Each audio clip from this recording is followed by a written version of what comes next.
Assalamu alaikum wa rahmatullah, mes douceurs perlées, bienvenue sur ma chaîne, douce perle Kalimat. J'espère en tout cas que vous allez bien, moi ça va, alhamdulillah, je suis toujours très contente de vous retrouver pour une nouvelle vidéo. Bienvenue aussi aux nouvelles qui ont rejoint la communauté des douceurs perlées. Et pour celles qui nous découvrent, qu'attendez-vous? Qu'attendez-vous? Abonnez-vous à la chaîne, rejoignez la communauté des douceurs perlées. Aujourd'hui, on va vraiment parler, mes sœurs, on va vraiment parler.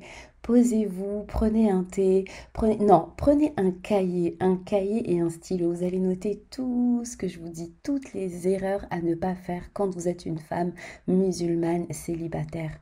Ok? Alors, sans plus tarder, on va rentrer dans le vif du sujet.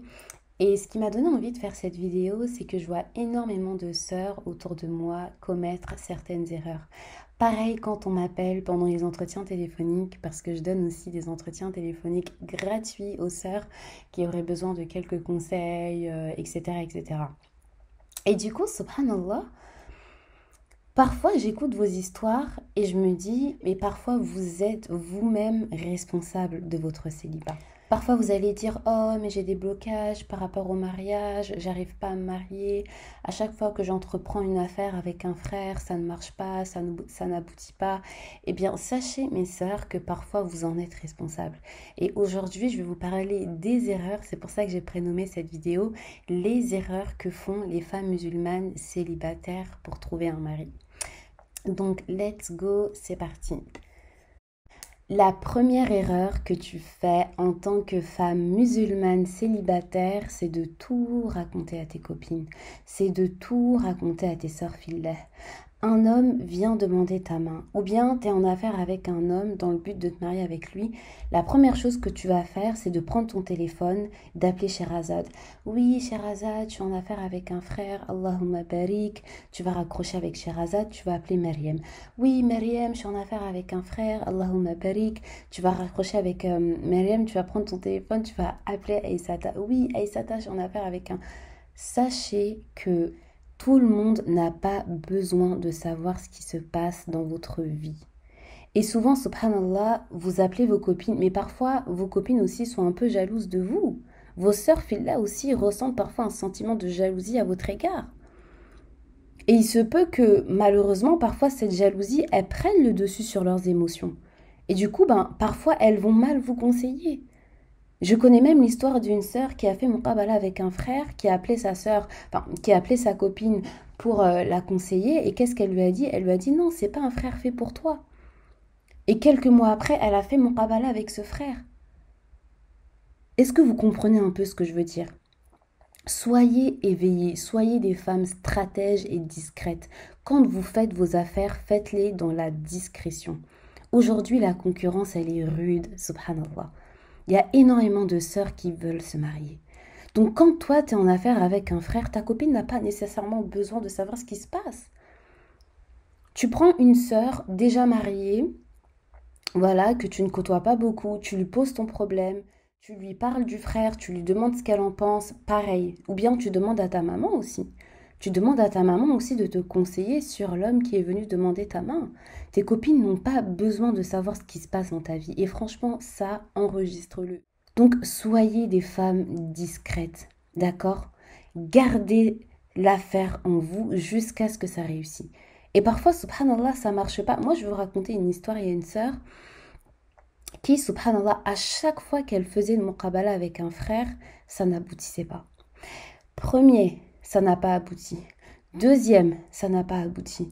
Troisième, ça n'a pas abouti. Au bout de la quatrième, elle m'a appelé, elle m'a dit « Fatih, j'ai l'impression d'avoir un blocage dans ma vie par rapport au mariage. » Je lui ai dit quoi? Je lui ai dit « Arrête d'en parler à tes copines. » Au bout de la quatrième fois, subhanallah, ça a abouti. Elle est aujourd'hui mariée avec le frère. Est-ce que vous comprenez un peu ce que je veux dire? Parce que parfois, le blocage, il vient de vous-même. Parfois, le blocage, il vient de vous-même. C'est pas pour rien que le prophète sallallahu alayhi wa sallam nous a conseillé de rester discret dans nos affaires. Et de ne pas en parler tant que cette affaire-là n'a pas abouti. Mais parfois, vous êtes tellement dispersés que, en fait, vous allez en parler à tout le monde. Arrêtez ça, ça va créer un bazar dans votre tête.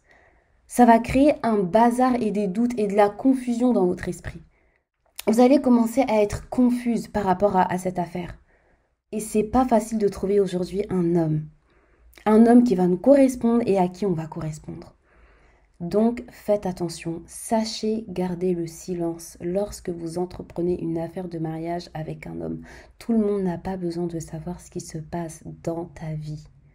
La deuxième erreur que tu fais en tant que femme musulmane célibataire, c'est de ne pas faire les causes. Il y a énormément de sœurs qui sont assises comme ça, tranquillement chez leurs parents, et qui attendent qu'un homme vienne miraculeusement demander leur main. Sachez qu'on n'est pas dans un conte de fées en fait. Donc en tant que sœur, tu te dois d'être stratège. Soyez des femmes stratèges. Soyez des femmes qui agissent. Quand tu vois que le célibat commence à te peser, commence à en parler autour de toi. Commence à en parler à ta famille. Commence à en parler aux sœurs que tu côtoies. Parfois, c'est à vous d'agir. Parfois, c'est à vous de demander autour de vous, en fait. C'est à vous d'aller chercher votre mari. Parfois, franchement, aujourd'hui, ça a changé. C'est vrai qu'avant, c'était nos parents qui choisissaient pour nous, mais aujourd'hui, ça a changé. Donc, en fait, parfois, vous êtes aussi célibataire à cause de ça, parce que vous ne faites pas les causes. Je suis d'accord avec vous, c'est bien de demander à Allah subhanahu wa ta'ala de nous accorder un bon mari, mais n'oublions pas aussi de faire les causes. N'oublions pas aussi de demander autour de nous. Et parfois, c'est la fierté qui vous empêche de faire ça. Vous vous dites, non, je suis pas un cas désespéré, j'ai pas envie que les gens aient pitié de moi, j'ai pas envie de montrer aux gens que j'ai trop envie de me marier. Mais en attendant, vous parlez H24 de mariage. Ok? Et dites-vous que, en tant que femme musulmane, on se préserve comme on peut. Donc, n'ayez pas honte de vouloir vous marier, de vouloir agir selon les règles d'Allah subhanahu wa ta'ala. La troisième erreur que font les femmes célibataires musulmanes, c'est de se montrer inaccessible, de se montrer froide. Vous savez, moi, parfois, je pars à la mosquée et je rencontre souvent des sœurs qui ont un visage tellement fermé. Je ne sais pas si vous aussi, ça vous a déjà arrivé de rencontrer des sœurs comme ça. En fait, ce sont des sœurs qui sont inapprochables. On ne peut pas les approcher. On a l'impression que c'est des sœurs qui sont en train de partir en guerre. Leur visage est trop dur, subhanallah. Et clairement, ça ne donne pas envie de s'approcher de vous, en fait. Et je vais vous dire pourquoi est-ce que c'est important en tant que femme célibataire. Vous savez, moi, un jour, j'ai été à un mariage et il y a une sœur qui est venue vers moi et qui m'a dit, Ourti, j'aimerais savoir si tu es célibataire. Bon, à ce moment-là, j'étais célibataire. Et du coup, je lui ai dit que oui. Et elle m'a dit qu'elle recherchait une épouse pour son frère. Du coup, elle m'a demandé si j'avais les coordonnées de mon frère, de mon mahram, pour pouvoir les lui remettre. Est-ce que vous comprenez là où je veux en venir? C'est-à-dire, dites-vous qu'il y a énormément de sœurs qui, subhanallah, se marient via ce canal, le canal des événements. Quand elles partent à des événements, dites-vous que quand vous partez à des événements, c'est vraiment le moment où vous allez faire des rencontres, où vous allez rencontrer des sœurs. Et les hommes aussi cherchent à se marier. Et souvent, les hommes aussi le disent à leurs sœurs, écoute, si tu me trouves une sœur qui est bien dans la religion, qui est prête à se marier, etc., fais-moi en part. Sachez que les sœurs aussi s'impliquent pour trouver une épouse à leur frère. Donc quand vous partez à des événements, soyez agréable, ok? Ayez un visage serein, un visage plaisant à regarder. Soyez souriante, ok? Ne soyez pas fermée, subhanallah. Et je pense que si j'avais eu le visage serré ou bien si j'avais l'air déprimée ou énervée, je ne pense pas que cette sœur serait venue vers moi. Vous comprenez ce que je veux dire? Et parfois c'est pareil aussi dehors. Ok, peu importe en fait, que vous soyez dans une bibliothèque, à la fac, dans un parc, ayez un visage serein, subhanallah. En fait, ayez un visage qui nous donne envie d'aller vers vous. Est-ce que vous voyez un peu ce que je veux dire? Et parfois c'est pareil. Moi je vais vous raconter une anecdote d'une sœur qui, subhanallah, était à la bibliothèque en train de faire ses révisions. Et il y a un frère qui est venu vers elle et qui lui a déposé une feuille. Du coup, ce frère est parti, elle a ouvert la feuille et elle a vu que le frère lui avait clairement signifié qu'il a été intéressé par elle et il a laissé son numéro à la fin du message en lui demandant de transmettre le numéro à son mahram. Vous voyez? Donc en fait, même parfois, vous pouvez aussi vous marier par ce canal-là, mais vous mettez tellement des barrières. Et je pense vraiment que si cette sœur-là avait montré un visage désagréable, je pense pas que ce frère aurait eu l'audace de venir vers elle et de lui transmettre son numéro pour qu'elle puisse le remettre à son mahram. Et dites-vous qu'il y a énormément de sœurs qui se marient aussi via ce canal. C'est pas parce que vous n'entendez pas que ce n'est pas vrai. Ok, donc sortez des réseaux sociaux, ok? Dites-vous que tous les hommes ne sont pas mal intentionnés, ok? Dites-vous que tous les hommes ne sont pas remplis de mauvaises mœurs. Alhamdulillahi Rabbil Alamin. Donc si vous avez un frère qui vient comme vous dans le cas de la sœur, agissez en conséquence, d'accord? Et pareil, si c'est un frère qui vient vers vous et qui vous demande le numéro de votre mahram, transmettez-lui et ensuite après, stop, vous partez. D'accord? Certes, c'est vrai, on nous demande d'être pudique, mais la pudeur ne nous empêche pas de répondre au salam. La pudeur ne nous empêche pas d'avoir un visage serein. Vous comprenez ou pas un peu ce que je veux dire? Donc dites-vous aussi que pour les hommes, c'est aussi devenu difficile pour eux de se marier. Et ils cherchent aussi à se marier par tous les moyens. Ok? Et dites-vous que votre subsistance, elle vient d'Allah Azzawajal. Donc peu importe d'où elle va venir, vous allez l'accepter. Mais faites les causes, subhanallah. Parce que parfois, cette subsistance, vous ne savez pas d'où elle va vous venir. Et l'issue que vous cherchez, souvent, subhanallah, vous ne savez pas d'où est-ce qu'elle va venir. Ok? Et il se peut que parfois, subhanallah, ce soit ça l'issue. Ok? C'est que vous rencontrez une sœur à un événement et qui vous propose de vous marier avec son frère. De vous mettre en relation avec son frère. Et parfois, c'est aussi dans une mosquée. La quatrième erreur que font les femmes célibataires musulmanes, c'est de ne pas vouloir chercher des informations à propos de l'homme qui est venu demander votre main. Et souvent, subhanallah, il y a des sœurs, elles veulent tellement se marier que en fait, elles font fi de toutes les informations par rapport à cet homme-là. Donc du coup, qu'est-ce qu'elles vont faire? Elles vont chercher beaucoup d'excuses pour pouvoir se marier avec ce frère. Et faites attention, et ça, je vous redirige vers la vidéo sur la muqabala que j'avais faite, mais faites attention en fait, vous ne pouvez pas prendre le risque de vous marier avec un frère dont vous ne connaissez rien, dont vous n'avez aucune information. Donc certes, c'est vrai, c'est bien de se marier, mais mariez-vous avec la bonne personne. Et pour ça, vous avez besoin d'avoir un maximum d'informations sur cette personne. Quitte à ce que ça prenne énormément de temps, c'est pas grave. Si ce frère-là veut vraiment se marier avec vous, il patientera. La cinquième erreur que font les femmes musulmanes célibataires, c'est le fait de laisser, subhanallah, et ça j'ai vu énormément de sœurs le faire, surtout les femmes d'origine africaine, maghrébine, c'est de laisser la société et votre famille choisir pour vous, subhanallah. Vous mettre la pression. En fait, c'est de laisser votre famille vous mettre la pression et vous pousser à choisir la mauvaise personne, subhanallah. Et souvent, vous avez... Surtout quand vous arrivez à l'âge de 30 ans, vous avez vos parents qui commencent à vous dire « Oh, mais t'es pas encore marié, qu'est-ce que t'attends pour te marier? Il y a des hommes qui viennent demander ta main, tu fais trop la compliquée, oh, c'est pas bien ce que tu fais. » Et c'est de l'harcèlement. Parfois, j'entends des témoignages et c'est clairement de l'harcèlement, subhanallah. Les cousines qui viennent te demander « Alors, qu'est-ce que t'attends pour te marier? » Les parents aussi qui te disent « Ah, regarde, une telle, elle s'est mariée, toi, tu t'es toujours pas mariée. » Regarde, t'arrives bientôt à 30 ans, t'as pas d'enfant, t'es pas marié, t'as rien. Enfin, tout ça, en fait, subhanallah, ça peut nous pousser à prendre, quand on est à bout, ça peut nous pousser à prendre de mauvaises décisions. Et il y a combien de sœurs, subhanallah, qui se sont mariées à cause de ça, qui se sont mariées à cause de la pression de leur famille. Leur famille est venue leur proposer un homme et elles ont accepté. Elles ont accepté pourquoi? Parce que elles avaient tout simplement plus envie de subir de l'harcèlement de la part de leur famille. Donc du coup, elles ont accepté. Et aujourd'hui, subhanallah, elles regrettent.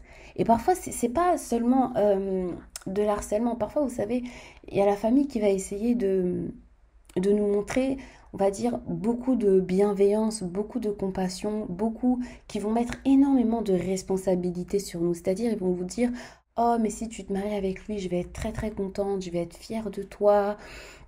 Subhanallah, même la famille va être contente, ton père aussi va être fier de toi, nos parents aussi, tes grands-parents aussi vont être fiers de toi. Et donc du coup, qu'est-ce que tu fais, toi, en tant que femme? Tu acceptes de te marier avec cet homme. Parce que tu te dis, si je me marie avec cet homme, mes parents vont être contents. Et en attendant, subhanallah, des années après, tu comprends que cet homme-là, en fait, t'aurais jamais dû te marier avec lui. Parce que c'est un homme qui ne te correspondait pas. Mais comme ça a été le choix de tes parents et comme tu as voulu fuir la pression de la société et de ta famille, eh ben, tu t'es mariée avec lui. Et c'est pour ça qu'aujourd'hui, il y a des femmes qui sont en dépression. Il y a des femmes qui sont continuellement déprimées. Soyez des femmes fortes. Soyez des femmes qui encaissent, subhanallah, quand bien même la pression de la famille est difficile à supporter, supportez ça. Dites-vous, certes, c'est vrai, je vais mettre énormément de temps à me marier, mais au moins je sais que l'homme avec qui je vais me marier, c'est un homme que moi-même j'ai choisi, un homme qui me convient. Donc vraiment faites attention. Et comme je vous l'ai dit, parfois, la famille ne vous harcèle pas en étant très vindicatif ou très agressif. Parfois, ils sont extrêmement bienveillants. Voyez, et ensuite après, ben, ils vous poussent à faire de mauvais choix. Et dites-vous que le jour où vous allez vouloir vous séparer avec cette personne, ou bien que vous vous êtes disputé avec cette personne et que vous allez revenir vers vos parents pour leur exposer le problème, ils vont dire non, c'est toi qui as voulu te marier avec lui. Donc ça veut dire que la responsabilité, ils vont la mettre uniquement sur vous. C'est ton mari à toi, c'est toi qui as voulu te marier avec lui, tu vas rester dans ce mariage, etc., etc. Donc, s'il vous plaît, mes sœurs, fuyez, ok? Fuyez ça, quitte à supporter l'harcèlement, ok, supportez-le, mais ne vous mariez pas en fin de compte parce que on vous harcèle en fait, parce que la société vous harcèle, parce que votre famille vous harcèle. Mariez-vous parce que vous avez envie de vous marier, d'accord? La sixième erreur que font les femmes célibataires musulmanes, c'est de ne pas travailler sur elles. Subhanallah. Parfois, il y a des sœurs, vous allez les voir, et je pense qu'il y en a beaucoup qui vont se sentir concernés par cette erreur. C'est que vous allez rester comme ça, à vouloir le mariage à tout prix, et vous n'allez rien faire. C'est-à-dire, vous allez être tellement concentré dans votre souhait du mariage que vous n'allez plus travailler sur vous. Travaillez sur vous, mes sœurs. Soyez des femmes éduquées. Soyez des femmes qui, lorsqu'elles seront mariées, apporteront une valeur ajoutée à leur foyer. Et ça, il faut vraiment, vraiment que vous le compreniez. Prenez soin de vous, travaillez sur vous, cherchez à devenir des femmes de meilleure qualité. Et ça, j'en ai parlé dans ma vidéo sur la lady musulmane. Parce que vous devez travailler sur vous avant de vous marier. Vous comprenez ce que je veux dire ou pas? Cherchez à devenir des femmes meilleures, ok?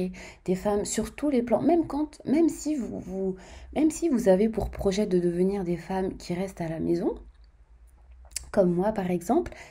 Essayez de vous améliorer. Vous savez, moi j'ai fait une erreur quand j'étais célibataire, c'est que je ne rentrais pas dans la cuisine. Je ne mettais jamais un pied dans la cuisine, subhanallah.